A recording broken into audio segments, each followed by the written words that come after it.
Nous sommes ici chez DxOMark, qui est une société française qui fait des mesures pour l'industrie, principalement, presque exclusivement, uniquement.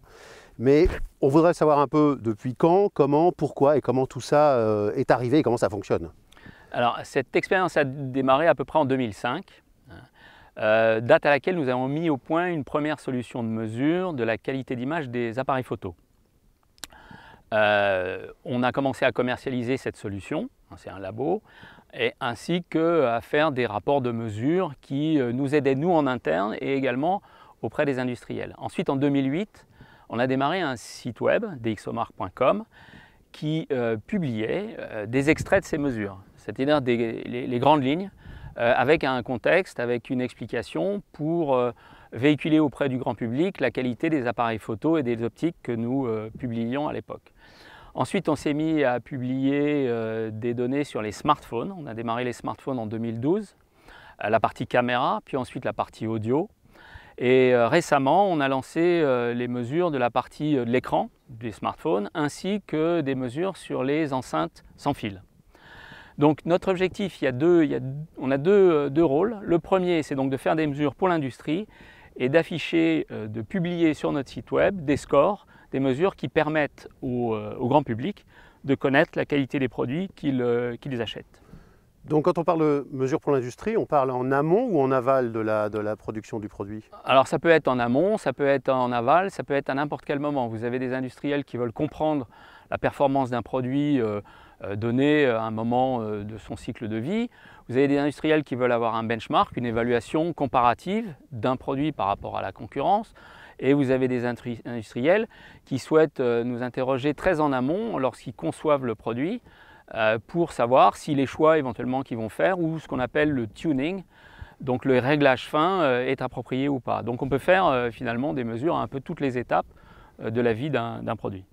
Alors ce sont des notes qui sont donc sur votre site, affectées produit par produit. Ce sont des notes que les consommateurs peuvent consulter. Elles prennent en considération des mesures, oui, principalement, oui, objectives, je présume donc. Alors en fait on fait, un équilibre entre ce qu'on appelle le perceptuel et l'objectif. Les produits que l'on teste, les produits images, les produits son, on sait pertinemment que la qualité dépend de l'humain, dépend de notre perception. Donc si vous ne faites que des mesures objectives, vous allez avoir des mesures physiques mais qui ne correspondraient pas forcément à la perception humaine. Donc pour tous ces produits qui soient multimédia en général, où il y a de l'image, où il y a du son, où il y a de la visualisation, eh bien vous êtes forcé de faire les deux. Alors si on ne faisait que du perceptuel, on manque de références. Il nous faut ce qu'on appelle des encres dans le mécanisme, dans les protocoles de mesure. Donc on fait de l'objectif. Mais on sait que l'objectif, je prends un exemple, vous faites une réponse en fréquence par exemple d'un haut-parleur, ce n'est pas parce qu'elle est complètement plate que c'est le mieux. Il y a des choix qui vont dépendre d'un certain nombre d'environnements, donc de critères de l'environnement. Donc on ne peut pas faire les deux, donc on ne peut pas ne faire que l'un, pardon, donc il faut faire les deux. Alors par exemple sur les smartphones, ça veut dire combien de mesures? Alors pour les smartphones, d'abord le temps de test, c'est de l'ordre de 18 jours hommes.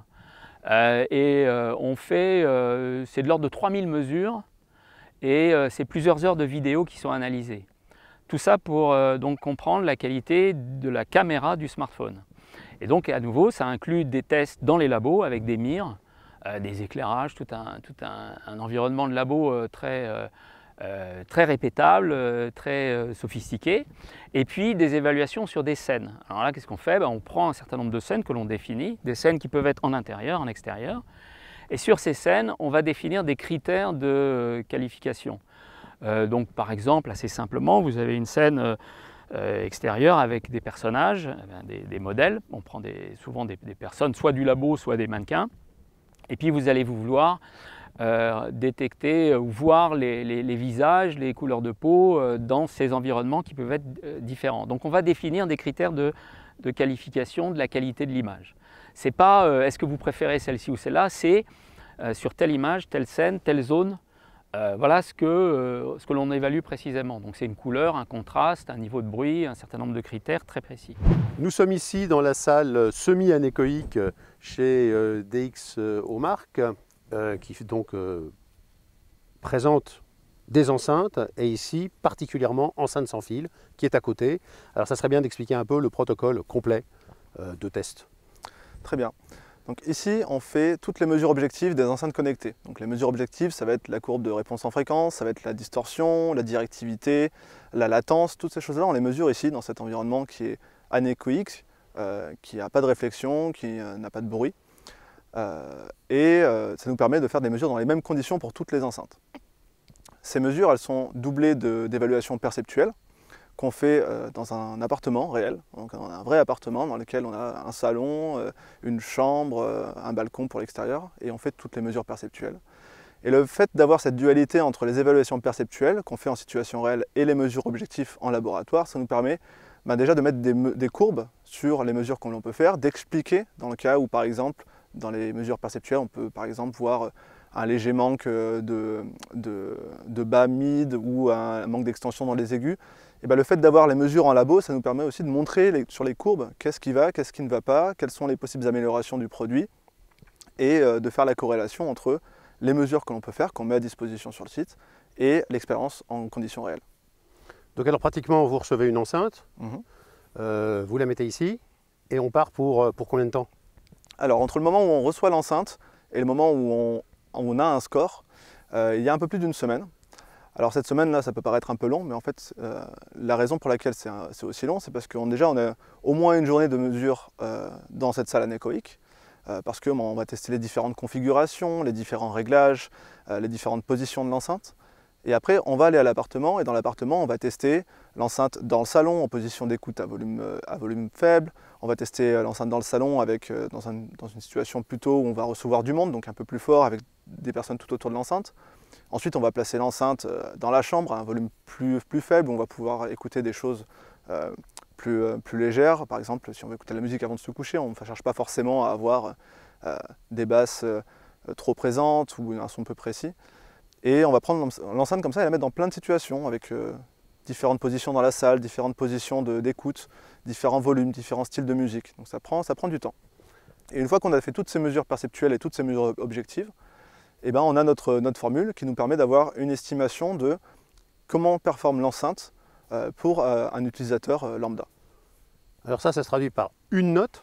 Ça se traduit par une note qui est déclinée ensuite avec des notes par attribut, donc timbre, volume, dynamique, spatial, artefact, mais aussi par des notes par cas d'utilisation. Donc on a aussi des scores, par exemple en salon, des scores dans la chambre, des scores en extérieur, des scores en soirée, des choses comme ça.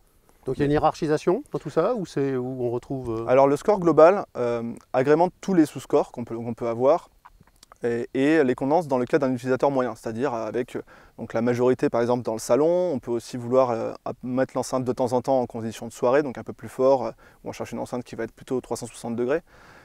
Et puis un petit peu aussi dans la chambre, un petit peu dans la cuisine par exemple. On fait un mélange en fait de tout ça pour un cas d'utilisation moyen. Après, l'utilisateur qui veut aller un peu plus loin, il peut aussi aller voir les sous-scores et voir ce qui lui l'intéresse dans une enceinte. Petit détail tout de même, on parle très souvent de ce célèbre rapport prix-marché, prix-produit, etc. Vous n'intervenez pas du tout et vous ne pondérez pas du tout vos notes par le prix.